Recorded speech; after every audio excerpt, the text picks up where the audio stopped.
Case था अभी तक आपका मामला लग रहा है कि एक हज जो है आपकी बड़ी नीयत होगी, आपका एक जज्बा होगा, वो लग रहा है कि शायद मुश्किलात में आप फंसे हुए हैं। आज फिर फैसला महफूज हो गया, देखते हैं क्या फ़ैसला आता है।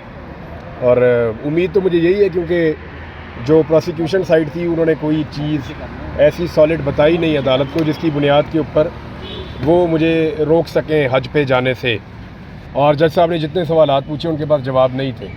हमने जज साहब को सारा रिकॉर्ड और हर चीज़ प्रोवाइड की है, माजी का भी रिकॉर्ड दिया है कि ट्रैवल हिस्ट्री भी सारी दी है, बाकी सारा कुछ भी बताया उन्हें, मुकदमात की तफसील भी बताई है।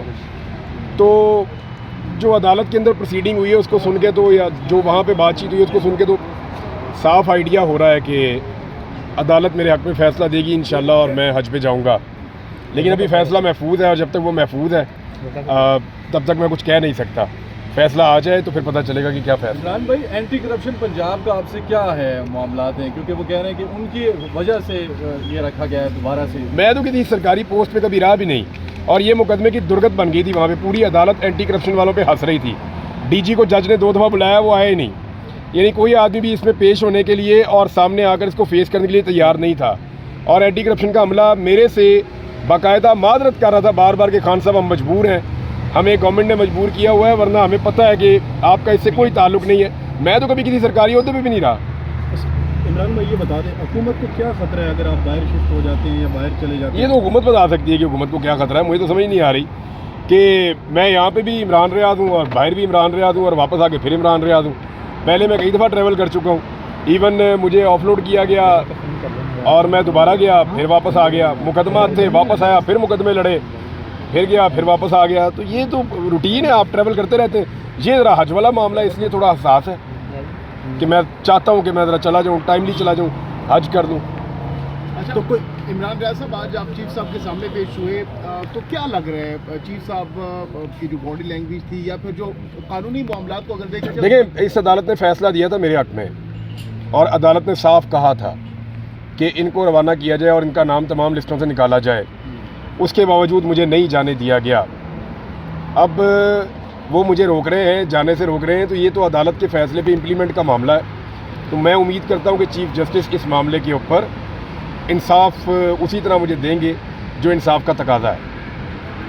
आप नहीं समझते कि अदालत में पेश हुए हैं, उनके साथ नून लीग के भी जो है इज़हार यकजहती के लिए आए हुए हैं, तो वो आज़ाद हैं, और फिर जो है वो नून लीग वाले और पीपल्स पार्टी वाले उनके साथ इज़हार यकजहती कर रहे हैं। क्या कहेंगे? कोई भी आज़ाद नहीं, सबको पता है कोई भी आज़ाद नहीं है। सारे बंधे हुए हैं बेचारे, हाथों पैरों से बंधे हुए हैं, ज़बान से बंधे हुए हैं, दिमाग और सोच से बंधे हुए हैं, बहुत बुरी तरह कैद में है बेचारे। कोई आपको ऑफर दी जाती है कि आप बाहर ना जाएं किसी तरफ से? कोई नहीं, कौन ऑफ़र देगा, किसकी ज़रूरत है? हुकूमत या कोई और?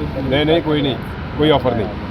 मुझे कौन ऑफ़र देगा? बाहर जाने की ऑफ़र देगा? जो मुझे देगा मैं कहूँगा जान दे। बाहर ना जाएं, आप बाहर ना जाएं। नहीं, बाहर ना जाने की तो ऑफ़र हो ही नहीं सकती। वो तो ये रोक दिया उन्होंने, वो तो ताकत के जरिए से रोका, अपने कानून को इस्तेमाल करते हुए गलत तरीके से। अच्छा, ऐसा लग रहा है एक दफ़ा इमरान भाई, एक दफ़ा अदालत फैसला देती है, उसके बाद जब तक तौहीन अदालत का नोटिस नहीं जाता उस वक्त तक अमल दरामद नहीं होता। मैंने तौहीन अदालत का नोटिस, तौहीन अदालत की कार्रवाई के लिए भी अदालत में पटिशन दायर की है और एक नई पटिशन भी दायर की है। और मैंने पहले से बताया कि कौन कौन से मुकदमा है, सारी तफसीलात भी अदालत में दी हैं, और ये भी बताया कि मुमकिन तौर पर फर्दर ये क्या कर सकते हैं। उन तमाम चीज़ों को देखकर मुझे लगता है अदालत एक ऐसा मरबूत फ़ैसला दे जिसकी बुनियाद पे फिर हज के रास्ते में रुकावट ना डल सके। इमरान भाई, जो मुझे लग रहा है वो ऐसा है कि शायद जिन लोगों ने आपको पहले गिरफ़्तार किया था वो चाह रहे हैं कि आप इस मुल्क में ही रहें, किसी भी तौर पर आप बाहर ना जाएगा। खुदा न खास्ता आप बाहर चले गए तो आपका जो वीलॉग है वो मेरा ख्याल है वो बर्दाश्त नहीं कर पाएंगे अगर बाहर से होकर वीलॉग। मैं कितनी दफ़ा बाहर गया हूँ, मैंने बाहर जाके वीलॉग्स किए हैं, पहले भी किए हैं, बहुत किए हैं, निकाल के देख लें क्या फ़र्क है। मैं पाकिस्तान में भी यही हूँ, बाहर भी यही हूँ, लेकिन उनको लगता मैं यार देखो, मैं मुस्तकिल हैसियत में ना चले जाए और वहाँ से वीलॉग मुस्तकिल ना आना शुरू हो जाए। तो मुस्तकिल ही कर रहा हूँ, यहाँ पे भी कौन सा मैं वक्फे के साथ कर रहा हूँ, रोज़ाना 2 वीलॉग करता हूँ। कुछ लोग कहते हैं कि बाहर जाके आदिल राजा बन जाएगा अगर बाहर चले गए। आपको लगता है? आदिल राजा की ट्रेनिंग किसने की है? किसने की है? मेरे से पूछना, साबिर शाकिर का पूछो, मेरे से पूछना, किसी सहाफ़ी का पूछो, आदिल राजा का उनसे पूछो जिन्होंने ट्रेन किया उसको। सर, आज मुद्रेमान कमीशन कोर्ट में FIA ने बुला लिया है कि ट्वीट क्यों किया मुद्रेमान कमीशन को, उन्होंने बुला लिया बैरिस्टर जौहर को और खान साहब के बारे में भी मामले? अच्छा, ये मामला हाई कोर्ट में आ गया मेरी इतला के मुताबिक, और कियानी साहब की अदालत में शायद लग गया है। नोटिस भी हो गया FIA को। हाँ, FIA को नोटिस भी हो गया है। और शायद उन्होंने, जो उमर अयूब साहब हैं, उन्होंने FIA से हदूद-उर-रहमान कमीशन की रिपोर्ट की कॉपी भी मांग ली है। देखिए, ये वो मैटर है जिसको पाकिस्तान की रियासत कभी भी नहीं चाहती थी कि इसके ऊपर डिस्कशन हो, लेकिन अब इमरान खान के चक्कर में इसको भी अंडर डिस्कशन लाया जा रहा है। तो अब ये चीज़ें खुलेंगी कि एक्चुअली हदूद-उर-रहमान कमीशन क्या है, उसकी रिपोर्ट क्या है, वो किस तरह लिखी गई, किन हालात में लिखी गई, लोगों ने क्या क्या कहा, क्या रिकमेंडेशंस थी, किस किस्म के हक़ाइक़ थे, तो वो सारी चीज़ें सामने आएंगी। इमरान भाई, ये लोग थकते नहीं हैं इतना टारगेट कर करके हम लोगों? आपको कहाँ टारगेट किया? सर आपके सामने हूँ मैं तो। आप एक्चुअली मेरे साथ आप मेरे साथ भी यकजहती कर रहे हैं सर, ये पार्ट ऑफ द गेम है। देखें, कभी उधर कभी इधर, ये चलता ही रहता है जब से है। इसीलिए तो हम कहते हैं कि सबको अपनी डोमेन में रहना चाहिए, मुल्क में रूल ऑफ लॉ होना चाहिए। अच्छा, रात को आपने एक बच्चे के साथ इंटरव्यू भी दिया आपने उनको, तो आपने उनको कहा कि मैं वहाँ जाकर सबके लिए दुआ भी करूँगा, तो अपने मुखालिफिन के लिए भी दुआ करेंगे? मैं सबके लिए दुआ करूँगा, अल्लाह ताला सबको वो हदायत दे, कम से कम हदायत की दुआ तो की जा सकती है। इमरान भाई, ये जो जलसे हो रहे हैं, ठीक है, जब भी जलसा करते हैं खैबर पख्तूनख्वा, जब भी जलसा करते हैं खैबर पख्तूनख्वा, इससे क्या असर तासुर दिया जा रहा है कि पंजाब में वो कर नहीं सकते या आवाम को इकट्ठा नहीं कर सकते, या जो ये कर रहे हैं, क्या पंजाब में अगर ये जलसे करें तो ज़्यादा प्रेशर नहीं डाल सकते हुकूमत? मेरे ख्याल में खैबर पख्तूनख्वा में 1 मिलियन आदमी भी इकट्ठा करें कोई फ़र्क नहीं पड़ता। पंजाब में अगर 50,000 आदमी इकट्ठा करें तो उससे ज़्यादा इम्पैक्ट है। तो ये पाकिस्तान तहरीक इंसाफ के सोचने की बात है। इतनी पसली तो एक पॉलिटिकल पार्टी में होनी चाहिए। Thank you. कह रहे हैं कि मैं अकेला कोई के खिलाफ तो नहीं बोल रहा, शहबाज शरीफ भी बात कर रहे हैं, तो आपके ख्याल में वादा साहब क्या सोच रहे हैं? शहबाज शरीफ भी साथ जाए मेरे? एक होता है नादान दोस्त, वो ज़्यादा प्रॉब्लमेटिक होता है दाना दुश्मन से। अच्छा इमरान भाई, अगर मौलाना जलसा करे, सख्त बात करते हैं, उनको इजाज़त मिल जाती है, लेकिन PTI को पंजाब और इस्लामाबाद में इजाज़त नहीं मिल रही है, क्या वजह? देखिए, मौलाना फजल रहमान जो है वो एंटी स्टेटस को नहीं है।